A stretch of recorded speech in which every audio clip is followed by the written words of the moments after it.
anybody in South Africa can do a good imitation of Nelson Mandela. Such was his stature. Yeah, what a great man. And tell us, you ended up in South Africa in what, 1981 after your tour? Yep. And what made you go? I remember, because I'm a few years younger than you, not many, we were doing leaving or in college, and you won the Leinster Cup. Then you went left Ireland to go to South Africa, when everybody else seemed to be going the other way, leaving South Africa. Yeah, there's a little bit more to it than that. I mean, I was a rugby player, rugby nut, high school, Trinity. We had great success. And then I broke my leg playing for Ireland against France in 1977. And then a little guy came in called Colin Patterson, who was a genius and my absolute nemesis of my life, because I'd sit in the stand as a replacement for Ireland and I'd watch him having an average game, throwing the odd bad pass, and I'd think, this is my chance. And then bang, bang, he'd be in for a try or two, and that was my chance gone. But I snuck onto the British Lions tour in 1980 to South Africa and had a wonderful time. I was a replacement. And then the next year, Ireland went and it split the country down the middle. It was absolutely unbelievable. And I was stuck in the middle of it, and I must have decided not to go and then decided to go and decided not to go. And in the end, I went and had a miserable time. I got a virus in my shoulder, didn't play. I'd lost my job with Guinness's. I was a graduate trainee with Guinness. That's the one thing I always remember. I mean, jobs weren't that easily found in those days.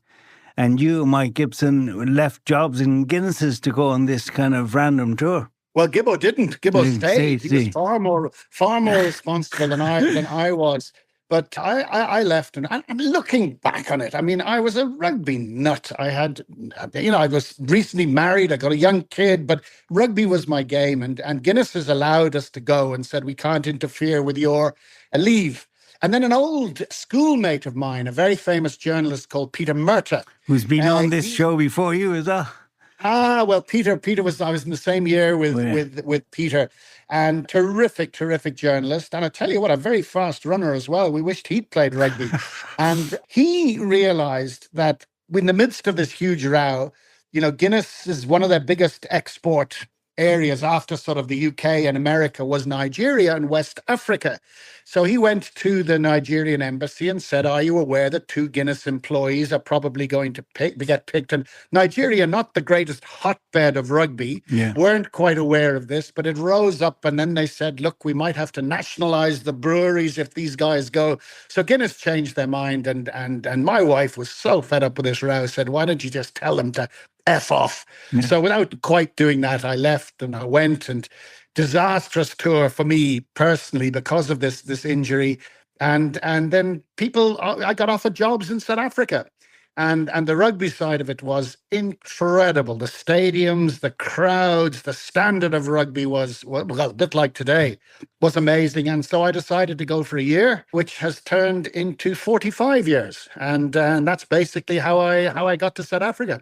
And when you look at a summary of your career, your rugby is one of the key features. Are you a broadcaster, a rugby player? How do you describe yourself?